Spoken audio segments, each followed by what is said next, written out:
Thiva Devati Gatha Yutte Chima Bhago Ayum Pute Madale Gatharu Yutte Madala Ero Gatharu Lusureniama Koyu Chana Shisida Ayum Pulu Payadea Tanga Nepate Gathari Jota Koma Thiva Devati who Yupi solution Atika Payago Ayum Yupi Yupo To nation Nisura Nima Aleon Bira Lasura Nyama Aleon Bira Shimian Surale Mewa Danzari Sentama to Tender Shana Surale Zawazani the Chema Tender Miasov Yagaro Erlo Mohopu Neo Nyayo Sawazadi Pisi Munazi Pisi Miasov Yaha Mier and the Guru and Tender Nivares Pia Upuso de Catata Erago Ayum Jupiter Yotenabo, no? Erago Ayum Nine Nice Jira, Ni Sura Nive, Nyajam Leno, La Lenyave, Nisumdanam, Payin Surale, Yuyu, Yawo Yasane Lai, Payimamadida, Jana Bogus Rale, Samuza and Tamabogu Lupini. Yes of Yajaro, Edilu, two chain light. Chita Mahobu Pia Centaurago, that's of Yay Koniha, Damachi Nusia Kaunesura, Ayum Bubiro, editor John, Tiva Tia. Pido Kama, this are Sonaru or Lotan. You are Deputy Adiso, Nemeha, Nika Mave Tabari, Redima Badi Sandima, Lameha, Nya Akamawe Tabari, Tanado Katio Deputy. Shimmy Hale Mimia Desire, Wissant Hama, Shimmy at those on BC, Wissant Hama, Dagbari. Zai Deputy Barahamano, Yahana Shimya Hale, Sanwazani Matabari. Atadaba Mahora de Budo Deputy Dizada. Tabimelu Miasa Piashingaro, Neo Nyayo. Yahan those on BC, Bison, Wissant Hare, Chimayo, Wissant Matare, Chimayo, Sanwazani Chimayo, Zamawanzare, Chimayo. A chain nine, the Guru Mune, Dagbaro Mubari. Inama Zai Deputy Barahamanos, Bali Liu, Bali Tando Tini Jaja, Mamanganga Yumesun, Barahamano, Yuamabo. The Beme Yatimagaro, Barahamanos, Salundu, Gemano, never Suni Japseniro, Yamada Nebuno, Gemano, Shadora Boli. And Rilu Suleve, Maro Mamawa, Tabime. Parahamanolu Tija Suna Yendo, Ukamari. Igadaha, Nesa Dashin Kuro Rai, Maino Mutare Kara Chabare, Piaho Nokta Sik Kataro Maki Chabare, She Jarori, She Lujigumari, Yisatare, Kata Mahobau. Nasa Dashin Kuro Rai Hojaro Mure Kata Lepsede. O she is Segrega, Sierra Dangaro Yiri, Emadan hit them Yanuro Mujare. Kataro Mejile Pede, Piadia Danga, Yena Medumaya, Kunori Alu, Katara Butema, Solin, a Diwa, Bawanide, Kataro Yipede. Sierra Dangarorie, Goodwi, Jinsen, Goodwi, Pisini, Yaleve, Gangu Chana, Jedi, Mengala, Chapane, Bizum, Zidane, Gata, Chilu, Digadago, Daba, Mengala, Gata, Lu, Shisero Yimaga, Name Biro Mugejavari, Daba Mengala, Sora Gangu Chana, Jedi, Mengala, Alune Bizum Zinane Gata. Dagobe de Nibio Mesueno, Lu Insanda, two Biwa Zinane Gata, Lupiolu Yavari.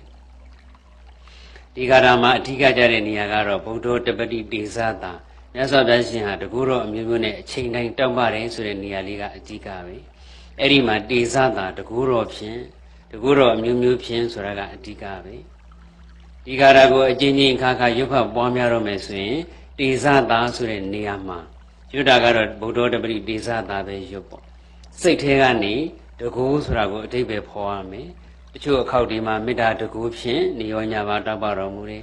The two Kaudidaro, Kandi the Gupin, Nionya Vata Baromuri. The two Kaudidaro, Dila the Gupshin, the two Kaudidaro, the Mati the Gupshin.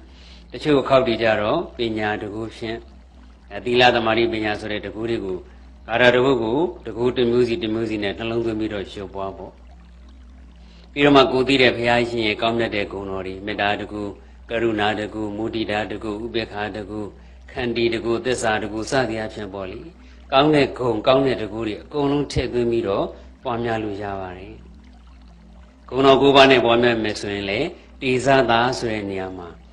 အရဟံဂုဏ်တော်တကူဖြင့်နေရောညပါတောင်းပါတော်မူတယ်အရဟံဂုဏ်တော်တကူဖြင့်လို့နှလုံးသွင်းပြီးတော့အရဟံဂုဏ်တော်ရဲ့ကိရိတာကင်းစင်တဲ့ဂုဏ်တော်နောက်တစ်ခါကျတော့စိတ်ကိုရရမှတောင်းမှမကောင်းမှုကိုမပြုတဲ့ဂုဏ်တော်နောက်တစ်ခါကျတော့ပူဇော်ထုခုခံယူတော်မူထိုက်တဲ့ဂုဏ်တော်စသည်အချင်းတစ်ခေါက်နဲ့တစ်ခေါက်အတိတ်ပဲလေးတွေမတူအောင်သဘောတရားလေးတွေနှလုံးသွင်းပြီးတော့မြတ်စွာဘုရားရှင်ရဲ့ဂုဏ်အရေးအချင်းလေးတွေကိုတစ်မျိုးစီတစ်မျိုးစီနှလုံးသွင်းပြီးတော့ပွားများမယ်ဆိုရင်ဒီဒီဝတ္တပတိဂါထာ108ခေါက်ရွတ်ရင်ဂုဏ်တော်108မျိုးပွားများပြီးသားဖြစ်သွားတယ်ကြည်ကြည်ပြန့်ပြန့်တော့အကြောင်းညီညွတ်တဲ့အခါမှာဦးဇင်းတို့ဟောပြပါဦးမယ်ဉာဏ်သွင်းတတ်မယ်နှလုံးသွင်းတတ်မယ်ဆိုရင်မြတ်စွာဘုရားရှင်ရဲ့ရှိသမျှသောဂုဏ်တော်အသင်္ချေအနန္တအကုန်လုံးဒီဂါထာထဲမှာထည့်သွင်းပြီးတော့ပွားများလို့ရပါတယ်အဲ့တော့ဒီဂါထာကိုသွားရင်လာရင်လုံရင်ကိုင်ရင်စားရင်တောင်းရင်နေရင်ထိုင်ရင်ပြောရင်ဆိုရင်နဲ့အချိန်ရရင်ရတယ်လို့ကြိုးကြားတစ်ခေါက်ရတစ်ခေါက်သုံးခေါက်ရသုံးခေါက်ကိုးခေါက်ရကိုးခေါက်ဒီလိုရွတ်ဖတ်ပွားများသွားပေါ့အထူးတလဲဝတ်ထားပြီးတော့ရုပ်ခတ်တဲ့စေခြင်းနဲ့ဆိုရင်လေဒီနေ့ကိုသက်စီဖြစ်ဖြစ်ဓမ္မမဟုတ်ဒီနေ့ကို108ခေါက်ဖြစ်ဖြစ်ရုပ်ဖတ်ပွားများပေါ့တစ်ခေါက်ကျွတ်တိုင်းတေဇာတာဆိုတဲ့နေရာမှာအဓိပ္ပာယ်တစ်မျိုးစီတကူတော့တစ်မျိုးစီအာယုံပြုပြီးတော့နှလုံးသွင်းပွားများသွားလိုက်ပေါ့နှုတ်ကတော့ဒီပါဠိတော်ကိုရွတ်စိတ်ကတော့ဘုရားရှင်ရဲ့ဂုဏ်တော်တွေတစ်မျိုးပြီးတစ်မျိုးပွားများသွားရမယ်108ခေါက်ရွတ်တယ်ဆိုလို့ရှိရင်လေ108ခေါက်ပြည့်သွားတဲ့အခါမှာဒီဝတ္တပတိဂါထာ108ခေါက်ရွတ်ခရတဲ့ကုသိုလ်ကောင်းမှုဟာနိဗ္ဗာန်ချမ်းသာရဲ့အထောက်ပံ့ဖြစ်ပါစေ။ဒါမှမဟုတ်မိမိရည်မှန်းတောင်းတတဲ့ဗောဓိဉာဏ်ရဲ့အထောက်ပံ့ဖြစ်ပါစေပေါ့။ပြီးတော့မှကိုယ့်ရဲ့လက်တွေ့ဘဝမှာချက်ချင်းလည်းငင်ကောင်းကျိုးချမ်းသာရအောင်လဲဆုတောင်းလို့ရပါတယ်။လောကီရည်ကျိုးဆုမတောင်းရဘူးလို့နေရာတကာမှာမူသည်မှတ်ထားစရာမလိုဘူး။တနေ့ပြုထားတဲ့ကုသိုလ်တွေကလည်းအများကြီးရှိတာဆိုတော့နိဗ္ဗာန်ရဲ့အထောက်ပံ့ဖြစ်ပါစေလို့ကြီးပဲပြုတဲ့ကုသိုလ်လည်းပြုပေါ့။အခုလိုပြေတော်ဂါထာတော်တွေရွတ်တဲ့အခါကျတော့လေပစ္စုပန်ကြဆုတောင်းရင်ပို့ပြီးတော့တန်ဖိုးရှိတယ်။အဲ့တော့ဒီဝတ္တပတိဂါထာ108ခေါက်ရုပ်ဖတ်ပွားများပြီးသွားပြီဆိုရင်ကျွန်ုပ်ဒီယခုခါ၌ဒီဝတ္တပတိဂါထာကို108ခေါက်ရုပ်ဖတ်ပွားများပြီးသွားပါပြီ။ဤစကားသည်မှန်ပါတယ်။ဤမှန်သောသစ္စာစကားကြောင့်ဆိုပြီးတော့လက်တွေ့ကြတဲ့ပြစ္ဆုတ်မှန်ကြကောင်းကျိုးချမ်းသာတစ်ခုခုကိုဆုတောင်းလိုက်ပေါ့။အဲ့ဒီလိုဆိုလို့ရှိရင်ရက်ကြလာကြနေ့စဉ်ရုပ်ဖတ်ပွားများပြီးတော့ဆုတောင်းသွားမယ်သစ္စာဆိုသွားမယ်ဆိုရင်လူဝင်ဆန္ဒတွေပြေဝစေနိုင်ပါတယ်။ပို့ပြီးတော့အထူးတလဲအားကောင်းခြင်းနဲ့ဆိုရင်တော့ကျွန်တော်ဒီဝတ္တပတိဂါထာကို108ခေါက်ရွတ်ဖတ်ပွားများပြီးပါပြီ။ဘယ်နေ့ဘယ်ရက်ကစပြီးတော့လဲနေ့စဉ်ရက်ဆက်မပြတ်မကွက်ရွတ်ဖတ်ပွားများခဲ့ပါတယ်။ဤစကားသည်မှန်ပါတယ်။ဤမှန်သောသစ္စာစကားကြောင့်သစ္စာရဲ့တကူကြောင့်၎င်းဒီဝတ္တပတိဂါထာတော်မြတ်ရဲ့တကူတော်ကြောင့်၎င်းဒီဝတ္တပတိဂါထာရွတ်ရတဲ့ကုသိုလ်ကောင်းမှုရဲ့တကူကြောင့်၎င်းဒီဝတ္တပတိဂါထာကိုစောင့်ရှောက်နေကြတဲ့နတ်မြတ်များရဲ့တကူတော်ကြောင့်၎င်းဒီဝတ္တပတိဂါထာကိုလာရောက်နာယူကြတဲ့နတ်မြတ်များရဲ့တကူတော်ကြောင့်၎င်းယနေ့ခုချိန်ဒီပြုခဲ့ပြီးဒီမှာကုသိုလ်ကောင်းမှုအားလုံးရဲ့တကူကြောင့်၎င်းဆိုပြီးတော့ကိုလိုရာစုတစ်ခုတောင်းလိုက်ပေါ့အဲ့တော့ရုပ်ဖတ်ပွားများတာဝါသနာပါတဲ့ပုဂ္ဂိုလ်တွေအနေနဲ့ဒီဝတ္တပတိဂါထာကိုအချိန်ရရင်ရတယ်လို့ရုပ်ဖတ်ပွားများပူဇော်နိုင်ကြပါတယ်ရုပ်ဖတ်ပွားများပူဇော်ခြင်းဖြင့်လောကီလောကုတ္တရာကောင်းကျိုးချမ်းသာจิตတိမင်္ဂလာအဖျားဖျားနဲ့ပြည့်စုံကြပါစေမြတ်စွာဘုရားရှင်ကိုယ်တော်မြတ်ကြီးရဲ့နှုတ်တော်မှာမြုပ်ဟာတော်မူတဲ့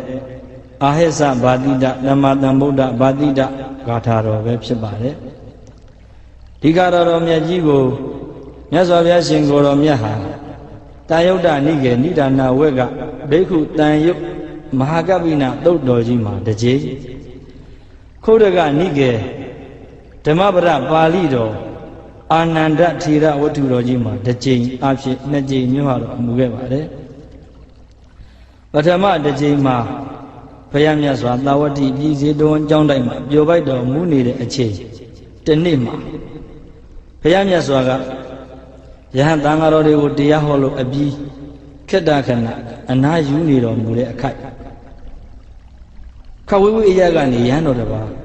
မြတ်စွာဘုရားရှိရာရက်ကိုလက်အုပ်ချီမိုးပြီးတော့ကြွလှမ်းတော်မူလာတယ်ထိုအရှင်မြတ်ရဲ့ဘွဲ့တော်အမည်နာမကမဟာကပ္ပိနမထေရလို့အမည်ရပါအရှင်မဟာကပ္ပိနမထေရဆိုတာသာသနာ့ဘောင်ကိုတာမင်ညအနေနဲ့ဝင်ရောက်ပြီးတော့ယဟန်ပြုလာသူမဟုတ်ပါဘူးမဟာကပ္ပိနဘယင်မင်းဖြစ်ကိုစွန့်လောပြီးတော့ယဟန်ပြုလာသူပါ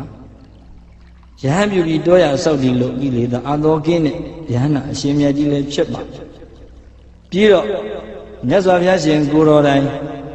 ဘေကုဩဝါဒကဆိုတဲ့ဣတရက်ဘွယ်သူကြီးကိုချီးမြှင့်ရင်ခံထားရတဲ့အရှင်မြတ်ကြီးလည်းဖြစ်ပါရှင်ဘုရင်မင်းမျိုးမင်းတွေကနေဆင်းသက်လာတာဆိုတော့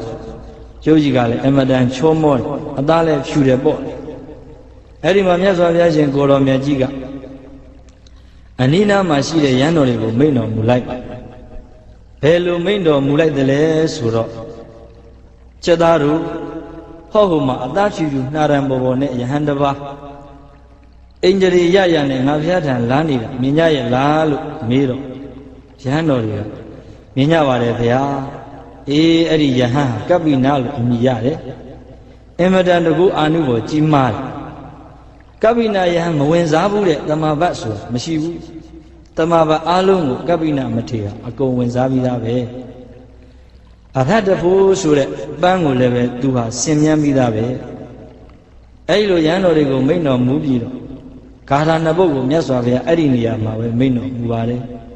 အခုရွတ်ဆိုပူဇော်ကြရမယ်ဂါထာတော်ကတော့ဒုတိယမြောက်ဂါထာပဲဖြစ်ပါတယ်နောက်တနေရာကဘယ်မှာဟောပြတော်မူခဲ့တယ်လဲဆိုတော့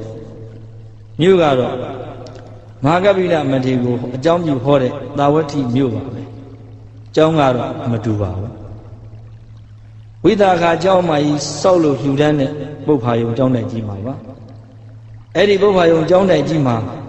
တရင်သုံးတော်မူတဲ့အခိုက်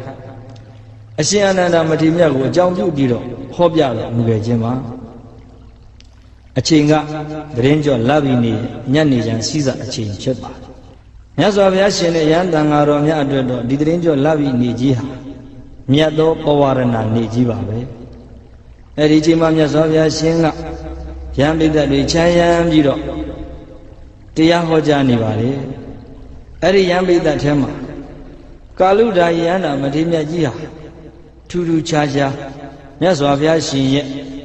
မဏိမဝေးတဲ့အရက်မှာတမလကွေထိုင်းပြီးတော့ဇန်သမဘဝင်စားတော်မူနေပါလေအဲ့ဒီချိန်မှာပဲတိုက်တိုက်ဆိုင်ဆိုင်သာဝတိပြည်ရှင်ဘုရင်ကောသလမင်းကြီးကလည်းပဲမင်းမြောက်တန်စာတွေဝတ်ဆင်ပြီးတော့မြတ်စွာဘုရားတန်ဖူးမြော်ခါစားဖို့ရောက်ရှိလာပါတယ်ရှင်ဘုရင်တစ်ပါးအနေနဲ့ဝတ်သင့်ဝတ်ထိုက်တဲ့ယရနာတွေစီချဲထားတဲ့အဝတ်တန်စာတွေပြည့်ပြည့်စုံစုံဝတ်ဆင်ထားတော့အမတန်จิตတည်ရှိပြီးတော့တင့်တင့်တဲတဲလှလှပပခန့်ခန့်ညာညာဖြစ်နေတယ်ပေါ့နောက်ပြီးတော့လပြည့်နေလည်းဖြစ်ညနေချမ်းစီးတာအချိန်လည်းဖြစ်နေပြန်တော့အနောက်လောကရကနေမင်းကြီးကလည်းပဲသူ့မရှိတဲ့အလျောင်းစွမ်းအားတွေနဲ့လောကကြီးကိုအလှဆင်းပြီးတော့တာဝန်ပြီးဆုံးတဲ့အနေနဲ့လောကကြီးကိုနှုတ်ဆက်နေတဲ့အချိန်ဝင်လူလူနေမင်းရဲ့အရာမှာရဲရဲနီးပြီးတော့တောက်ပနေတဲ့အချိန်ပေါ့ထို့အတူပဲလပြည့်နေဖြစ်တဲ့အတွက်အရှိလောကရကလာမင်းကြီးလပြည့်ဝန်ကြီးကလည်းပြီးဝဝတင်းတင်းအယောင်တောက်ပစွာနဲ့ထွက်ပေါ်လာတဲ့အချိန်အဲ့ဒီမြင်ကွင်းကိုအရှင်အာနန္ဒာကိုတော်မြတ်ကြီးကတခုစီကြည်ပြီးတော့ဝမ်းမြောက်ဝမ်းသာကြည်ကြည်နူးနူးဖြစ်နေတယ်အနောက်လောကရသို့ဝင်္ဂာနီနေဝန်ကြီးကိုကြည်လိုက်တော့လေအယောင်ဝါတောက်ပစွာနဲ့တင့်တယ်နေတာတွေ့ရတယ်အရှိလောကရကိုကြည်လိုက်တော့လေလပြည့်ဝန်ကြီးကဝါဝင်းထွန်းလင်းတောက်ပအကျစ်တည်းရှိနေတာကိုတွေ့ရတယ်ကောသလဘုရင်မင်းကြီးကိုကြည်လိုက်ပြန်တော့လည်းပဲပြိုပြစ်အယောင်တလက်လက်ထွက်နေတဲ့ယရနာတွေစီချေထားတဲ့မဲမောတန်စာတွေဝတ်ထားတော့လေမင်းတို့ရဲ့จิตသေးနဲ့တင်တဲလှပနေတာတွေ့ရတယ်တခါယံပိတထက်ကဇန်သမဘဝင်စားတော်မူနေတဲ့ကာလုဒာယန္နာမထေရမြတ်ကြီးကိုကြည်လိုက်ပြန်တော့လည်းပဲကြီးကြီးလင်းလင်းအင်္ဂရိရကြီးညိုဝဲကိုဆောင်းလို့အမတန်လှပတင့်တဲ့နေတာတွေ့ရပြန်တယ်အဲ့ဒီလေးခုကိုကြည့်ရှုပြီးတဲ့နောက်တရားဟောပလင်ပေါ်မှာရှိတဲ့မြတ်စွာဘုရားရှင်ကိုတော်မြတ်ကြီးကိုလှမ်းပြီးတော့ဖူးမြော်ကြည့်လိုက်တဲ့အခါမှာတော့ရောင်ကြီးတော်6ဆိုင်အပြိုင်ကွန်မြူပြီးတော့စံပေတော်မူနေတာဆိုတော့နေမင်းလာမင်းကောသလမင်းကာလုဒာယန္နာမထေရမြတ်ဒီလေးဦးတို့ရဲ့အယောင်အဝါတင့်တယ်လှပจิตတည်ရှိတာတဲ့သာလွန်လွှမ်းမိုးပြီးတော့တင့်တယ်နေတာတွေ့ရတယ်ဒီကမှာရှင်အာနန္ဒမထေရမြတ်ကြီးကအလွန်တရာဝမ်းမြောက်ဝမ်းသာပီတိတွေဖြားပြီးရင်ထဲမှာမြို့သိပ်ပြီး သိမ့်စီထားခြင်းကမစွမ်းနိုင်မတတ်နိုင်တဲ့အတွက်ကြောင့်မြတ်စွာဘုရားကိုလက်ကိုချီမိုးပြီးတော့လျှောက်ထားလိုက်ပါတော့တယ်ဘယ်လိုလျှောက်ထားတော်မူလိုက်တယ်လဲဆိုတော့ဘုံတော်ကြည်တော်မူသောမြတ်စွာဘုရားဘုရားတပည့်တော်အနေနဲ့တရင်ကျော်လာပြီးနေညံ့နေချမ်းစီသာအချိန်မှာအနောက်လောကရာကိုကြည့်လိုက်တော့နေမင်းနေဝန်ရာဝင်ကနီးဆဲဆဲအယောင်ဝါတွေနီးရဲ့ပြီးတင်တယ်လှပနေတာတွေ့ရတယ်ဘုရားအရှိလောကရာကိုလမ်းပြီးတော့ကြည့်လိုက်ပြန်တော့လည်းပဲလပြီဝန်ကြီးဟာဝါဝါထိမ့်ထိမ့်နဲ့တင်တယ်လှပစွာနဲ့တောက်ပနေတာကိုတွေ့ရတယ်ဘုရားကောသလမင်းကြီးကိုလှမ်းပြီးကြည့်လိုက်ပြန်တော့လည်းပဲရတနာတွေစီကျဲထားတဲ့မင်းမြောက်တန်းစာတွေဝတ်ဆင်ထားတော့မင်းတို့ရဲ့จิตသေးရိတ်တင့်တယ်လှပလို့နေတာတွေ့ရတယ်ဗျာကာလုဒ္ဒယန္တာမထေရမြတ်ကြီးကိုလှမ်းပြီးတော့ဖူးမျိုးကြီးညိုမိပြန်တော့လည်းပဲဇန်သမဘဝင်စားတော်မူနေတဲ့အတွက်ယဟန်တို့ရဲ့จิตသေးရိတ်တပ်ပဲလို့နေတာတွေ့ရတယ်ဗျာဒါပေမဲ့မြတ်ဗုဒ္ဓကိုဖူးမြော်လိုက်တဲ့အခါမှာတော့အဲ့ဒီလေးဦးရဲ့အယောင်အဝါတွေထက်တာလွန်ပြီးတော့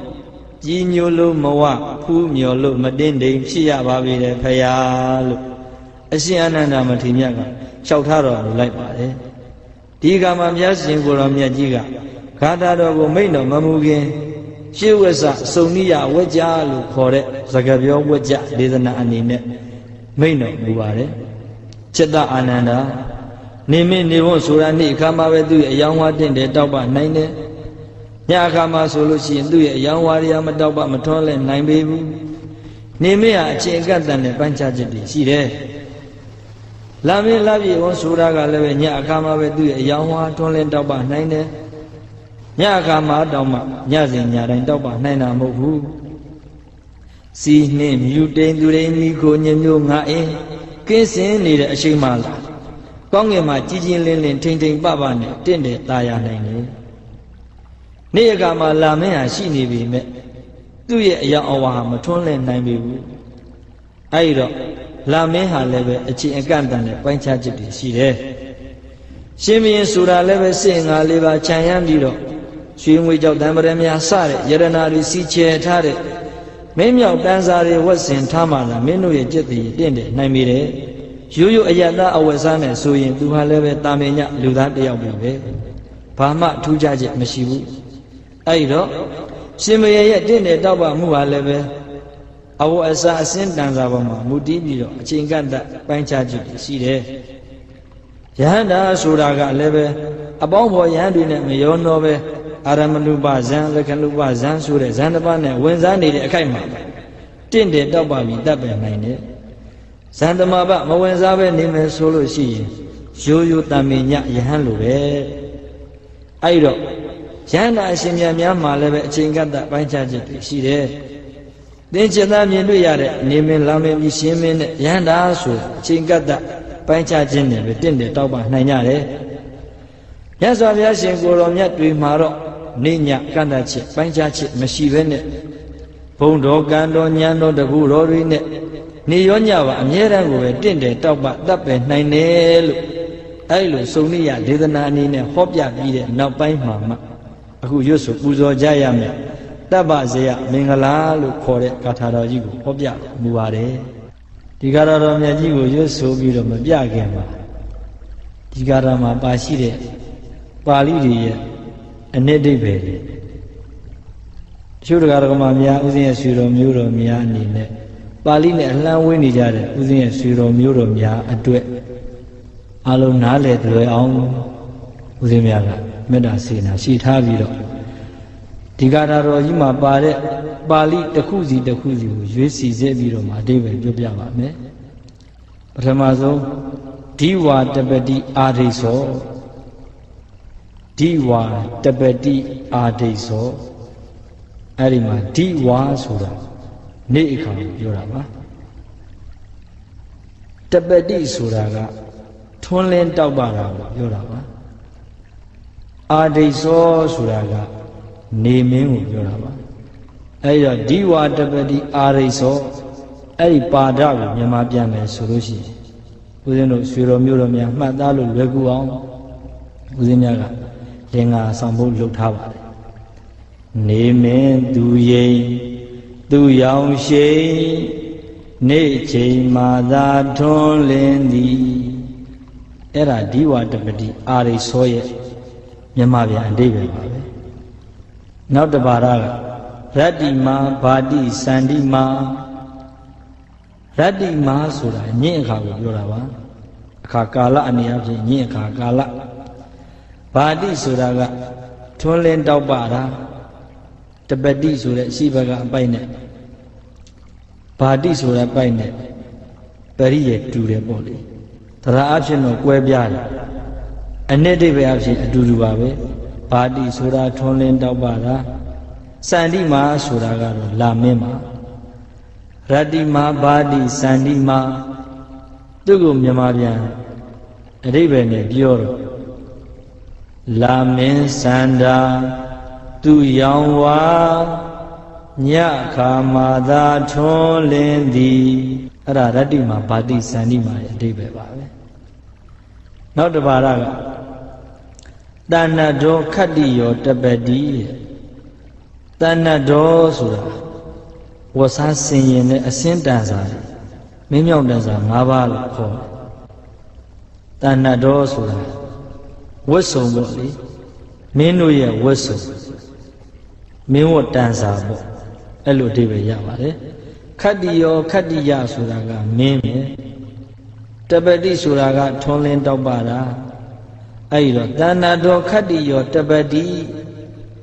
ဒါကိုမြန်မာပြန်လင်္ကာလေးနဲ့မှတ်သားရမယ်ဆိုတော့လူတို့တနင်းဘယင်မင်းဝစင်တန်စာစင်ပါမှလှပတင်တယ်သည်အဲ့ဒါတဏ္ဏဒောခတ္တိယောတပတိရဲ့အဓိပ္ပာယ်ပါပဲနောက်တစ်ပါးကဇာယီတပတိဗြဟ္မနောတဲ့ဇာယီဆိုတာကဇံကစားတာဇံပွားတာကိုပြောပါတယ်တပတိဆိုတာထွန်းလင်းတောက်ပတာကိုပြောပါတယ်ဗြဟ္မဏဆိုတာကိလေသာကင်းစင်တဲ့ယဟန်သူတော်စင်တွေကိုပြောတာပါအဲ့တော့ဇာယီတပတိဗြဟ္မနောသူ့ကိုမြန်မာလိုအဓိပ္ပာယ်လင်္ကာနဲ့မှတ်သားရမယ်ဆိုတော့ကိလေကင်းစင်ယဟန်ရှင်ကြည်လင်အေးမြဇံပွားမှလှပတင်တယ်သည်အဲ့ဒါဇာယီတပတိဗြဟ္မနောရဲ့အဓိပ္ပာယ်နောက်တစ်ပါးကြတော့အထတဗ္ဗမဟောရတိဗုဒ္ဓောတပတိဒေဇတာအထဆိုတာကထို့သို့မဟုတ်ဒုတိမဟုတ်တဗ္ဗဆိုတာကအလုံးစုံသောအနည်းအလုံးစုံသောလို့အဓိပ္ပာယ်ရတဗ္ဗံဆိုတာအလုံးစုံအဟောဆိုတာကနေအဟဆိုတာနေအဟောအဟနေရက်ရတ္တိဆိုတာညင့်အလုံးစုံသောနေညင်ကာလပတ်လုံးလို့ဒီအထတဗ္ဗမဟောရတိဆိုတဲ့ပါဠိကအဓိပ္ပာယ်ပြောပါတယ်ဗုဒ္ဓောတပတိတိဇတာဗုဒ္ဓောဆိုတာကအမြတ်စွာဘုရားတပတိဆိုတာထွန်းလင်းတောက်ပါတာတိဇတာဆိုတာကတကူအာနုဘောအထတဗ္ဗမဟောရတိဗုဒ္ဓောတပတိတိဇတာဆိုတဲ့ပါဠိကိုမြန်မာပြန်လင်္ကာနဲ့မှတ်သားကြမယ်ဆိုတော့ဗုဒ္ဓအမူကားတကူအားကြောင့်အာလုံးနေညတင့်တယ်လှဖူးမဝအာယုံရှိကြသည်ဒီဂါထာတော်မှာလူရင်းအနှစ်ချုပ်ကတော့ပထမကနေမင်းဒုတိယကလာမင်းတတိယကဘယင်မင်းစတုထကယဟန္တာပိစမမြောက်ကြတယ်ထက်ကဆိုခဲ့တဲ့လေးဥတို့တဲ့တာလွန်နဲ့မြတ်ဗုဒ္ဓကိုဖူးမြော်ရတဲ့အခါမှာဖူးမြော်လို့မဝတဲ့အကြောင်းမြတ်ဗုဒ္ဓဒီအထက်ပါလေးဥတို့တဲ့မြင့်မြတ်တဲ့အကြောင်းသစ္စာဆိုတာကိုပြောတာပါလောကမှာနေမင်းကလည်းပဲအထင်ရှားရှိတယ်လာမင်းဟာလည်းပဲအထင်ရှားရှိလူတွေကိုအုပ်ချုပ်နေတဲ့ဘယင်မင်းဆိုတာလည်းပဲအထင်ရှားရှိပြီးတော့မြတ်စွာဘုရားရှင်ကိုရောမြတ်ကြီးကသူ့ရဲ့သာသနာမှာစိတ်သုံးသမျှကာလပတ်လုံးယဟန္တာတွေရှိနေတယ်ဆိုတော့အရှိတရားတွေကိုသစ္စာဆိုပြီးတော့မြတ်ဗုဒ္ဓဒီထ ထက်ပါအရှိတရား၄မျိုးတို့ထက်တာလွန်တယ်လို့သစ္စာစကားဆိုပြီးတော့မှမိမိတို့လိုရာစုကိုတောင်းကြရမှာပါတချို့သောစာအုပ်စာပေများမှာတော့ဒီဂါထာတော်ဟာအထသဗ္ဗမဟောရတေဗုဒ္ဓတပတိတိဇသာဆိုတဲ့ပါဠိရဲ့အောက်မှာဂါထာ2ကြောင်းပါပါသေးတယ်အဲ့ဒီဂါထာဦးဇင်းများကဒကာဒကမာများရွတ်ဆိုမှတ်သားလို့ခဲရမှဆိုတဲ့အတွက်ကြောင့်ပယ်ဖြုတ်ပြီးတော့မှဦးဇင်းရဲ့ဆွေတော်မျိုးတော်များမှတ်သားလို့လွယ်ကူအောင်ဂါထာတစ်ကြောင်းတိုးထားပါတယ်အဲ့ဒါကဘယ်လိုလဲဆိုတော့ဧတေနသစ္စာဝဇ္ဇေနသောတိမေဟောတုတပ္ပရာအထက်ပါဆိုခဲ့တဲ့သစ္စာစကားများမှန်ကန်တဲ့အတွေ့ကျွန်ုပ်ဒီကျမ်းမာပါသည်ချမ်းသာပါသည်စီးပွားရေးအောင်မြင်ပါသည်ကျွန်ုပ်မှာရှိနေတဲ့အန္တရာယ်တွေကင်းပြောက်ပါစေကိုလိုရာစုကိုတောင်းလို့ရပါအဲ့တော့ဒီဂါထာတော်မြတ်ကြီးကိုဦးဇင်းတို့ဆွေတော်မျိုးတော်များနေဝင်တဲ့အချိန်ခါမှာတစ်စိတ်ရွတ်ဆိုပူဇော်ကြမယ်နေထွက်တဲ့အခါမှာတစ်စိတ်ရွတ်ဆိုပူဇော်ကြမယ်လဝင်လထက်တဲ့အခါမှာတစ်စိတ်ရွတ်ဆိုပူဇော်ကြမယ်ဆိုလို့ရှိရင်ဖြင့်မိမိတို့အလိုရှိရတောင်းတအပ်တဲ့အကျိုးတရားတွေခံစားကြမှာဖြစ်ပါတယ်အဲ့တော့ဦးဇင်းတို့ဒီဂါထာတော်မြတ်ကြီးကိုအစကနေအဆုံးထိရွတ်ဆိုပူဇော်ပြပါမယ်ဒီဝါတပတိအာဒိသောရတ္တိမဘာတိစန္ဒီမာသနတောခတ္တိယောတပတိဇာယီတပတိယမနောအထာတဗ္ဗမဟောရတေဗုဒ္ဓောတပတိဒေသသာဧတေနသစ္စာဝဇေနသောတိမေဟောတုတပ္ပရာဒီဂါထာတော်မြတ်ကြီးရဲ့အဓိပ္ပာယ်ကိုလင်္ကာဆောင်ဖို့ဒီအကုန်လုံးဆိုပြီးတော့သွားပါမယ်နေမင်းသူရိန်သူရောင်ရှိနေ့ချိန်မှသာထွန်းလင်းသည်လာမင်းစန္ဒာသူရောင်ဝါညခါမှသာထွန်းလင်းသည်လူတို့သနင်းဘယင်မင်းဝစင်တန်စာစင်ပါမှလှပတင်တဲ့သည်ကိလေကင်းစင်ယဟန်ရှင်ကြည်လင်းအေးမြဇံပွားမှလှပတင်တဲ့သည်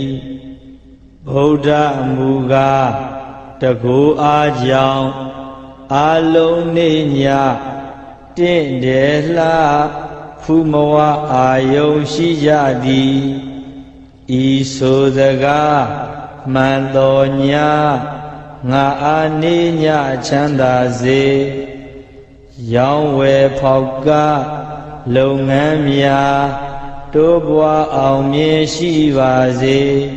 ခရီးသွားသူများဘို့လူကြည်ပြူအေးမြချမ်းသာစေ